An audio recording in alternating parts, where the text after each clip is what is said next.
You know that incredible feeling, right? The smell of a warm loaf of bread or a cookie fresh out of the oven. It's just perfect. But we all know there's a catch. The very ingredients that give them that amazing texture, fats like shortening, are often packed with saturated and trans fats.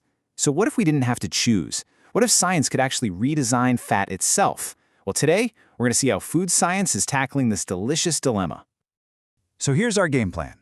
First, we'll dig into what's actually wrong with traditional baking fats. Then, we'll meet this really cool scientific solution called an oleogel.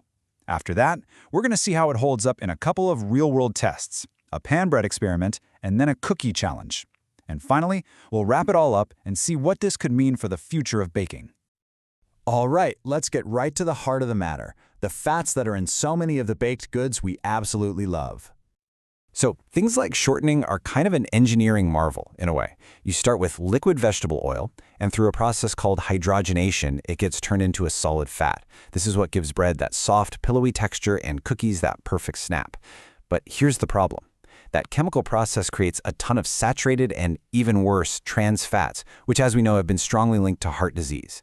It's this frustrating trade-off, right? The very thing that makes these treats so good is also what makes them not so good for us. Okay, but this is where food science gets really creative. Faced with this exact problem, researchers have come up with a pretty groundbreaking alternative. So, let's meet the potential hero of our story, the oleogel. The big question scientists started asking was pretty simple, but also pretty brilliant. What if you could get all the benefits of a solid fat, but from a healthy liquid oil, like olive oil, and do it without all that chemical hydrogenation? And the answer they came up with is the oleogel. Honestly, it's just a super clever way to trap oil. The best way to think about it is like a microscopic sponge.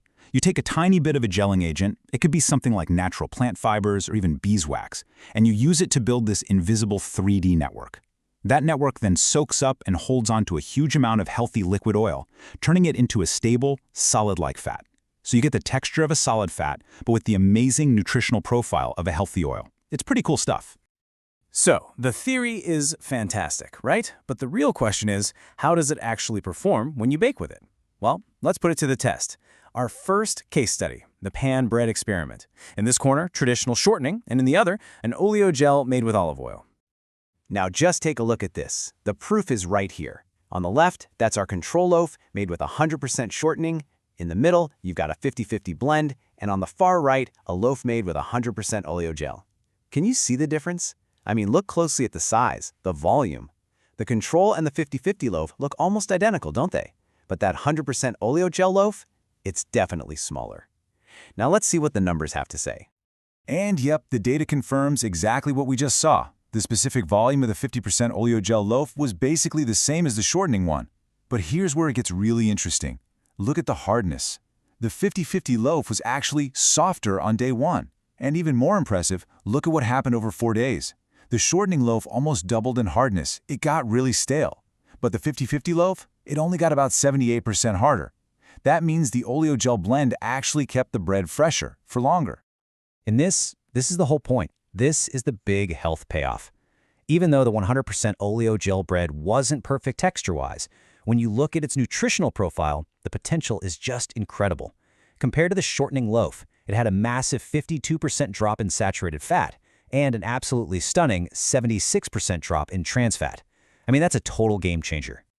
Okay, so we've learned that a 50-50 blend seems to be the sweet spot for bread. But what about something totally different, like a cookie? For our next challenge, researchers tested a completely different type of oleogel to see if it could replace hydrogenated fat 100%. So this was a straight-up bake-off. On one side, you had cookies made the old-fashioned way with hydrogenated fat. And on the other, cookies where that fat was totally replaced by an oleogel made from buchia seed oil, which is from a South American palm fruit, and natural beeswax.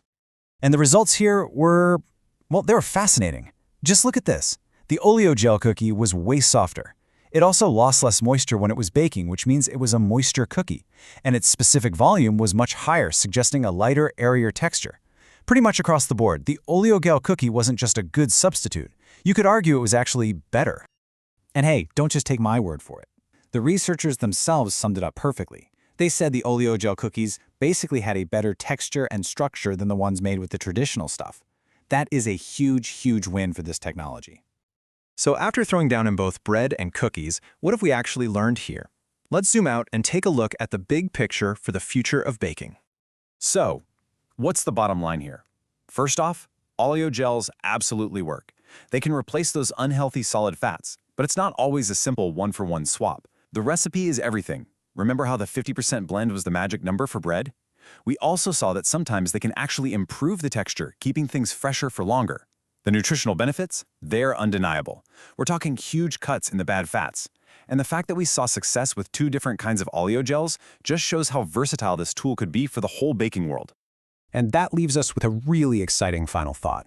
For so long, we've just kind of accepted that there's a trade-off between taste and health in the bakery aisle.